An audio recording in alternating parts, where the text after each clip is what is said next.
What's up guys, it's Matt, and just wanted to shoot this video. I know it's been a while. To be honest, I've just been kind of lazy. Enjoying my time off, trying to work on some studying, basically just trying to organize and get everything together and then just relax a little bit for my last semester starts, which is in just a little under 2 weeks. So studying, what I've been doing, I've mentioned that we used Lindsey Jones University. I had a meeting with my director in some of my prior videos, and so today I just wanted to go over exactly what I'm doing and how I'm doing it. So what I've got here is basically my results from the 140 questions of the full-length Lindsey Jones University exam that I took.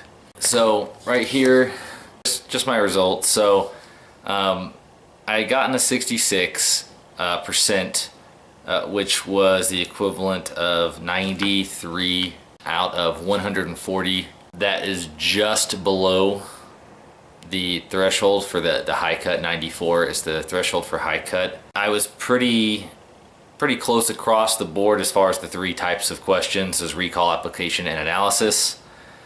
Getting 68% of my recall, 70% of my application, and 60% of my analysis. And what we do with this information is I have a sheet here, and this comes directly from the NBRC, and it breaks down literally every single subsection.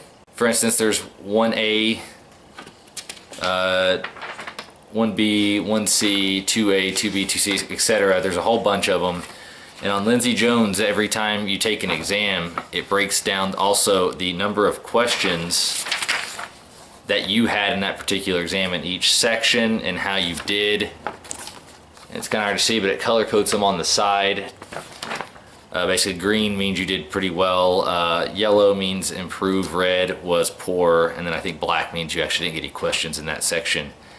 But the idea here is that after you take these exams, you can go through like your red sections, and from there you can see what section was it. So in this case, I only got 5 out of 15 correct out of section 2A, which is assemble and troubleshoot equipment, which apparently is not an uncommon thing to do poorly in. 2C was another one. I only had 3 questions and I only got 1 right, and it was perform quality control procedures. Now, what you do with these letters, in my case, is you then pull up, again, this one from the NBRC, and so 2A was one of my bad sections, so I flipped to section 2, and section 2A correlates troubleshooting quality control of equipment and infection control, A, which is assemble and troubleshoot equipment. And then it listened to that one through however many, and that's where I get my James Sills review guide. And for instance, number 1 under 2A is oxygen administration devices. So then I can then go into the index or table of contents or whatever, and I can find it.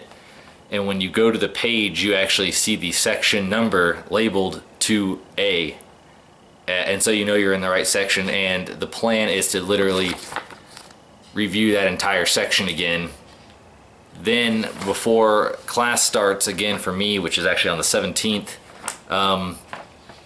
we would actually take that same exam again. So it was a static exam, means the questions don't change, it's not like a big random one, and then see how you do. I mean, you're also supposed to review the entire exam too, see what you missed, read the rationales, which I've been doing. It's just, it takes a lot longer when you're trying to be very thorough, and there's 140 questions. But yeah, that's pretty much how I study, at least for how I'm preparing to review for the NBRC. So my goal is, when I retake this exam, is to try to score over 100.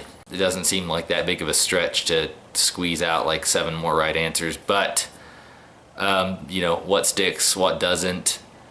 Theoretically, taking the exact same exam after you've reviewed all the questions should be easier, but the whole purpose is not just to memorize the questions for the exam, but to really make sure you understand this stuff. I believe this one is available on the NBRC's website.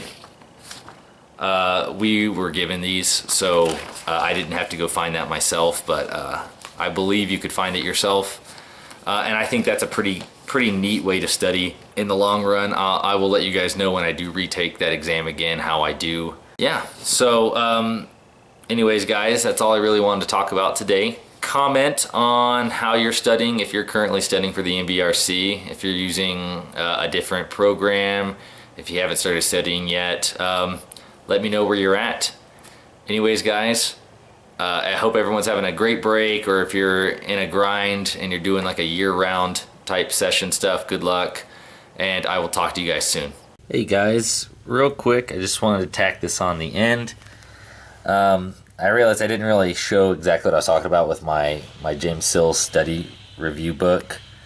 So here's that NBRC sheet again, and you can see like 2A, 1, 2, 3, 4, 5, and so on. And so just as an example, like number 12 here, gas delivery, metering, and clinical analyzing devices, for example. And you see the concentrator, liquid system flow meter. And so in my book, for instance, medical gas equipment, and you will see oxygen and other gas cylinders, bulk storage systems, manifolds, code 2A12. And if you go back, so again, 2A, and if you go down to 12, sure enough, there it is. So this book coincides really closely with that. So as long as you know where your needs are here, you can go back and kind of directly study the stuff you're weak in. And what's nice about that is you avoid having to study everything. So it's just a really efficient way to study. That way you can avoid things that you're obviously already proficient in, and then concentrate on focusing on the things that you really do need to review. So I just wanted to throw this on at the end. Anyways, guys, take care. Have a good one.